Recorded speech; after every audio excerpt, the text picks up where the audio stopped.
আসসালামু আলাইকুম। Khadija dairy farm থেকে সকলকে শুভেচ্ছা ও অভিনন্দন। আমাদের সেকেন্ড ল্যাকটেশনের একটি গাভী বিক্রি করলাম আমার এক ভাগ্নের কাছে। আজকে ইনশাল্লাহ গাভীটি নিয়ে যাবে ওরা। আজকে সকালে দুধ হইল 7 কেজি 400 গ্রাম। এখন পর্যন্ত দুধের খাবার দেওয়া হয় নাই। ইনশাল্লাহ এটা সকালে 10 কেজি, বিকালে 5 কেজি। আমি 15 লিটারের কথা বলছি, 15 প্লাস হবে ইনশাল্লাহ। যদি কেউ আমাদের থেকে গরু সংগ্রহ করতে চান যোগাযোগ করবেন। এই যে গাভী আছে জার্সি প্রেগনেন্ট, এই যে দোয়াল গাভী আছে বাচ্চা সহ ফিজিয়ান,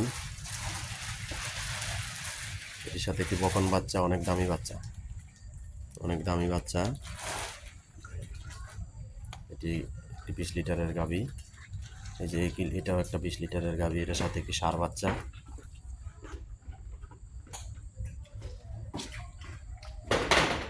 এটি একটি প্রথম বাচ্চা দিয়েছে, বকনা বাচ্চা জন্ম দিয়েছে।